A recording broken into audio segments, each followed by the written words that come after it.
you have someone who is a victim of domestic abuse.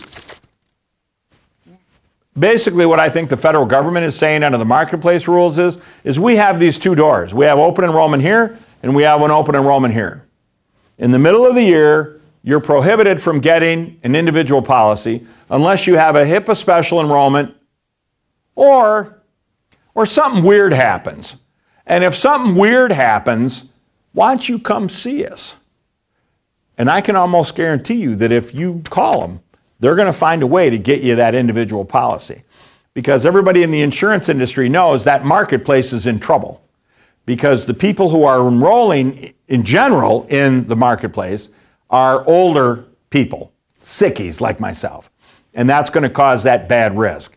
And so I think the government's looking for people to open the door to basically anybody who comes in there.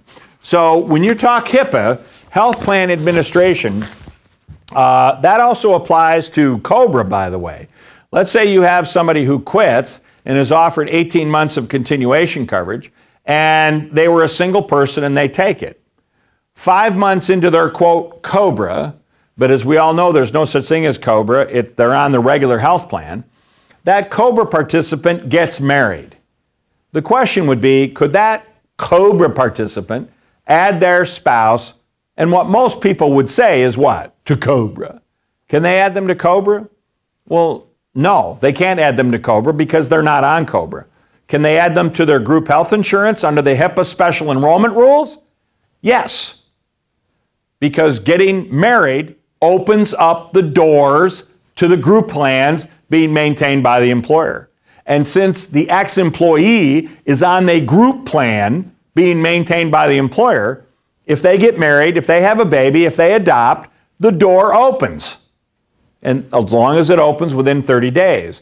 Let's say I'm a single employee, let's say I'm a married employee and I'm on, quote, COBRA, but Robin is working at employer B and she has her own insurance. So I was the only one at your place. I quit. You offered me continuation coverage. I elected and I paid. You put me back on the plan and I'm trucking along.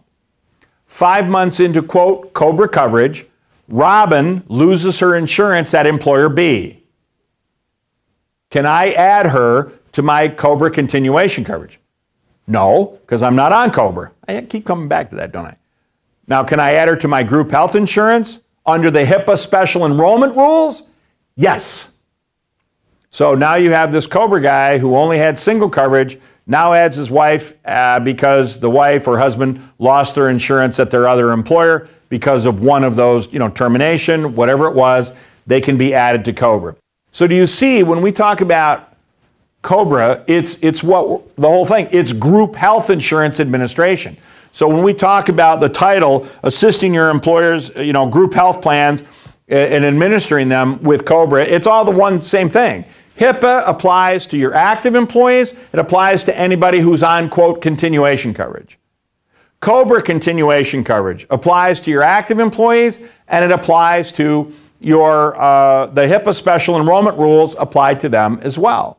So it's not like, oh, I'm sorry, what you had on COBRA is what you get and what you go and what you maintain. It's what you had is what I buy. Who I add, then I'm going to do that.